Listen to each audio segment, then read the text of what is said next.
In this video, I want to show you how you can use the star battle generator to make your own star battle puzzles. So star battle puzzles are also known as two not touch. So if I quickly show you a grid here. So the idea of the puzzle is in each group and each row and each column, there is a certain amount of stars. For example, in this puzzle, there's 2 stars. So in each group, which is designated by the boulder lines, there has to be 2 stars. And each row and column, there needs to be 2 stars. And in addition to this, the stars cannot touch either vertically, horizontally, or diagonal. Now, when you get the puzzle, obviously this is the solution here.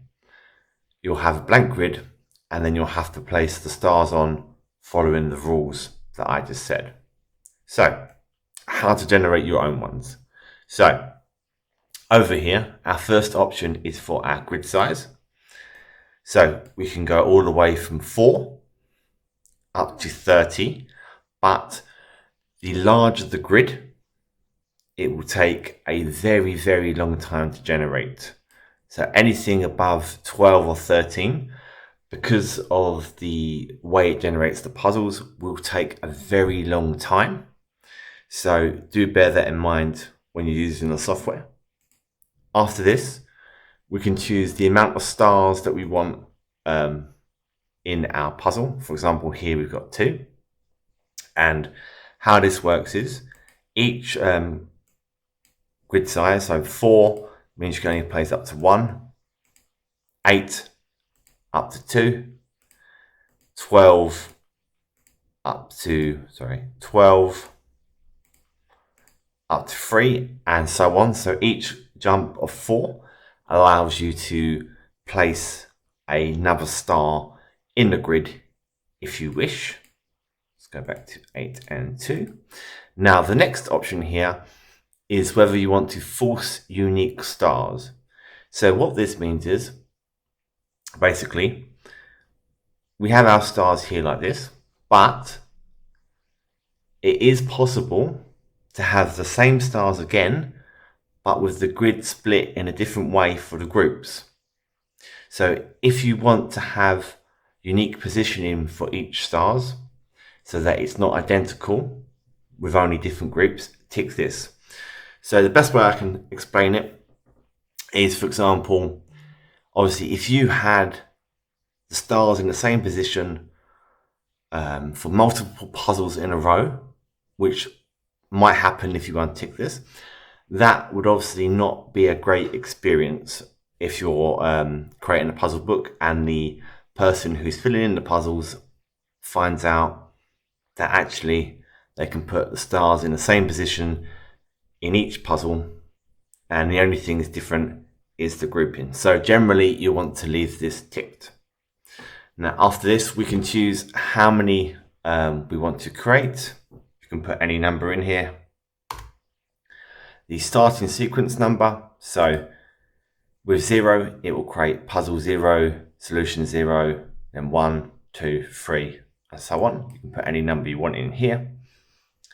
And then when we want to save our puzzles, so this, I'm going to create a folder here, call that puzzles. Now this only creates SVG files, that's vector files. So one for the solutions as well. And select that. Now, our final option here is if we want to shut down after the generation is complete. So if you are doing a larger grid size or you're running it overnight, you can tick this box, and then once the generation is complete, it will then shut down your computer for you. So that's the basic settings for our star battle puzzles. Over here, what we can do is further customize our grids to make them more unique, for example. So to get a preview, just hit the update preview button here, and then it will generate a new preview for us. So our first option here is if we want to enable a custom star file. So what this will do, this will replace the star here. Tick that and hit browse, and you can replace it with any SVG file. It doesn't have to be a star, it can be absolutely anything you want. And then if you hit update, you'll now see I've got my car. And then what we can do underneath is adjust the sizing like so. So if you wanted to play around a little bit and have, rather than Star Battle, you can put absolutely any image you want to create unique variations of the puzzle. So if I just untick that now, I'm going to go back to my star and hit update preview again. Now after this, we have an option to choose our grid line color. And again, you can select any color here or put in the values here. Let's just go for a gray and update that to show you.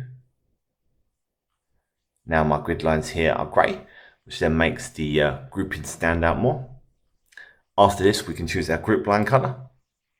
So again, you can choose any color. I'm going to leave that on black. So the group lines are these bold lines here that you can see. We can change our outer grid color again. Same principle applies, and that's that color of our outer grid along the edges. And then if we are using the default star, you can of course change the color of it to any color that you wish. Hit update like so. And then what we can also do to further customize it is we can change our outer grid thickness. For example, let's do 10.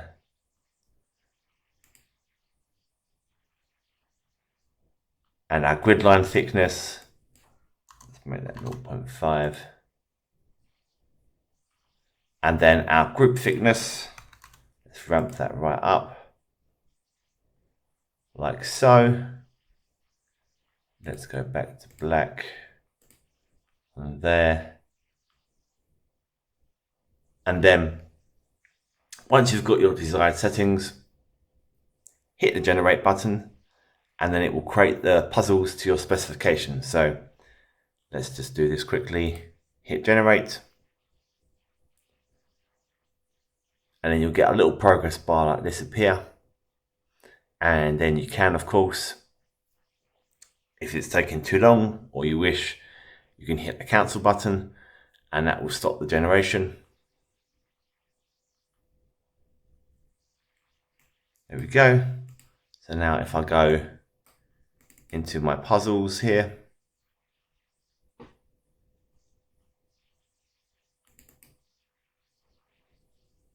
you can see it's created to my specifications. And then again, if I go here to my solutions,